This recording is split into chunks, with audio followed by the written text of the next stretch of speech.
ดาบุญรอดนี่โซดาบุญรอด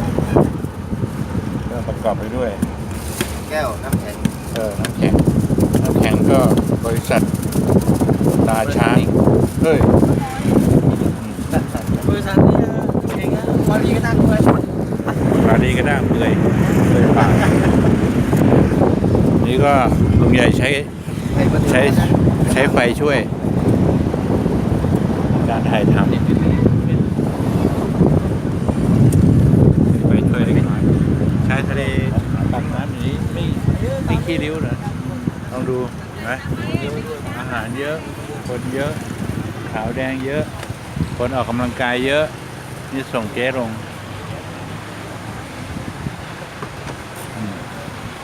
นี่คนตัวเดินเรื่องนี่ตัวเดินเรื่องไปลงขึ้นกับข้าวกันนี่ตัวเดินเรื่องนี่กินเลยปลาที่อร่อยที่สุดผมบอกลงไม่รู้คุณจะไปกันเลยเจ๊ซื้อแต่เอาพริกน้อยๆเอาพริกน้อย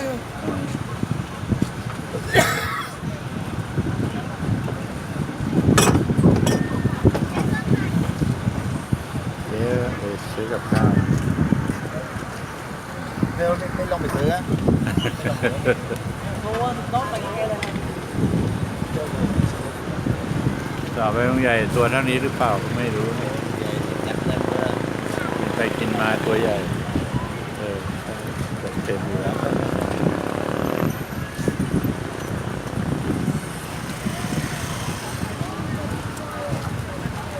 กล้องอันนี้มันมีไฟเนี่ยเห็นไหมทำให้สว่างไหนก็ได้ให้สว่างแล้วเลื่อนขึ้นบวกไปถ้าเลื่อนลงก็จะมืดแอบถ่ายกลางคืนได้นี่ปกติเลยไม่ต้องใช้แฟลชแจ๋วเมื่อเราอยากจะดูอะไรที่มืดๆเราก็เปิดไฟที่กล้องนี้แล้วก็ซูม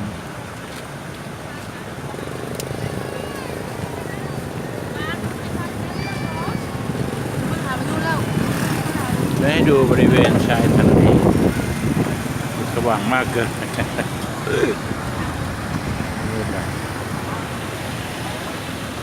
จริงๆมันมืดแล้วอ่ะตอนนี้เวลาประมาณนี่เขาออกกำลังกายแล้วเขาก็มาเติมพลังกันเวลาประมาณเท่าไหร่เนี่ยนี่จะทุ่มมึงอยู่แล้วเนี่ยอีก10 นาทีก็ทุ่มแล้วทุกคนก็สนุกสนานบ้านตะไทยเฮฮาปาร์ตี้วิสกี้บรันดี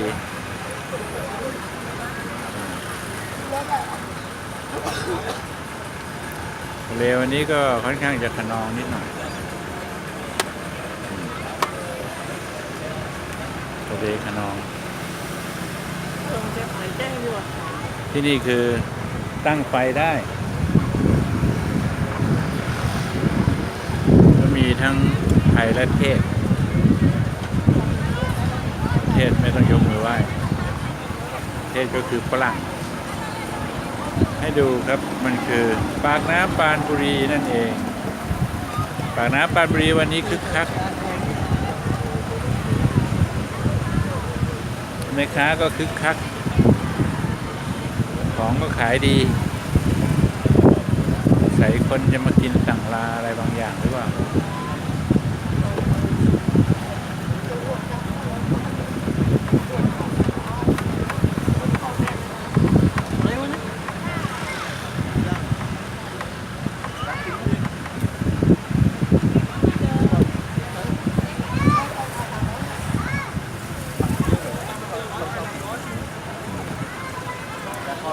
น้องก็ออกกำลังเกือบตาย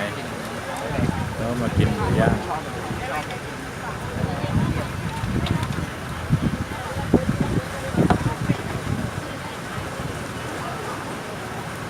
กำลังเสร็จ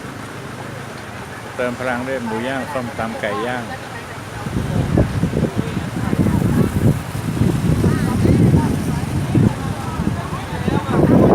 ต้องจ่ายตังค์ให้เจ๊ไปซื้อเจ๊ก็ซื้อแหลก ไม่รู้จักเจ๊ซะแล้วไปดูเจ๊อยู่ไหนนู่นเจ๊เสื้อสีส้มเจ๊ น้าจันร้อนทอดมันเยอะทอดมันนู่นจันร้อนย่างเอาหน่อย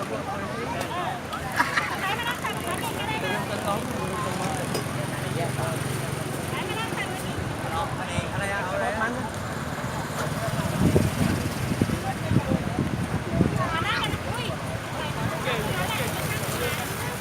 บริเวณปากน้ำปรานบุรี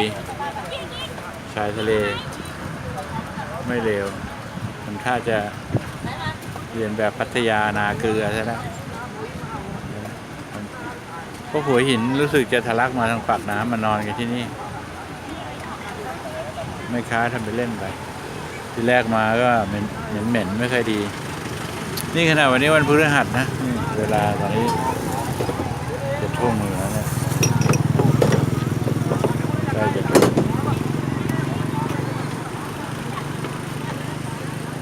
3 นาทีทุ่มตอนนี้ถึงไอ้บรรยากาศแห่งความที่เบอร์นั่นปรับไฟไหมป๋า ฮะ นั่นปรับไฟอ่ะ ปรับไฟได้ให้สว่างได้ให้มืดได้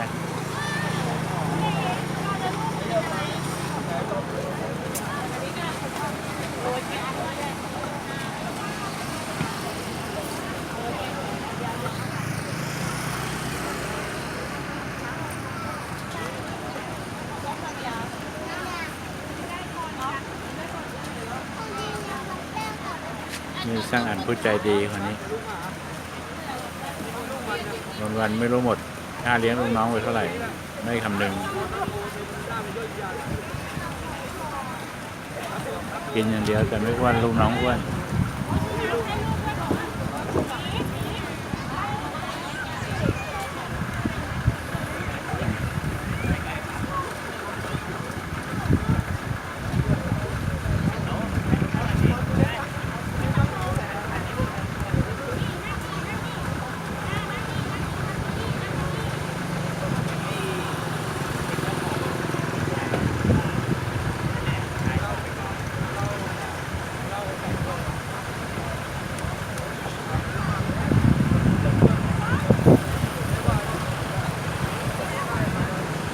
ที่นี่ปากน้ำปรานบุรีจริงๆด้วยปากน้ำปรานบุรีจริงๆครับมาเลยมาเที่ยวกัน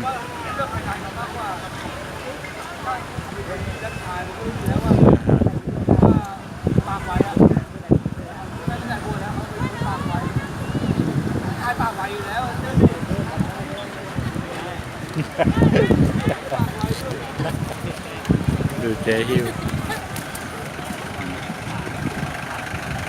ถ่ายภาพนิ่งเฮ้ยเจอทหารกันไหม ใช่จิ๊บรถคนเที่ยวป่า ทำไมมืดเลยนะ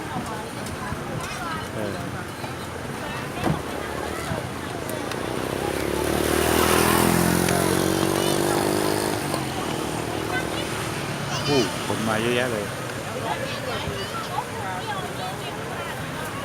เดินกันเป็นแถวเป็นแนวอะไร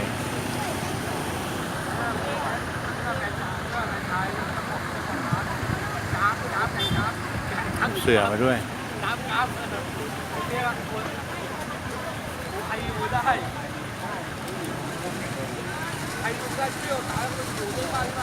ะครับลุงใหญ่ให้ดูแค่10 นาทีพอลุงใหญ่รู้สึกละอายที่ต้องถ่ายนานแล้วก็ภาพซ้ำๆนะครับก็ดูไปก็ซ้ำเดี๋ยวเอาไว้ดูอย่างอื่นดูช่องอื่นนะแค่นี้ก่อนอย่าลืมครับกดไลค์กดแชร์ไม่แน่อะไรเดินคุยลุยถ่ายครับเดินเลยใจดี 93.25 เมกะเฮิรตซ์ในแดนผาสุกปรานบุรี อย่าลืมกดติดตามนะครับ ตั้งโทรศัพท์ขึ้นกดที่ตัวแดงๆใต้คลิปเลื่อนขึ้นคุยกับลุงใหญ่ได้ทุกเรื่องครับ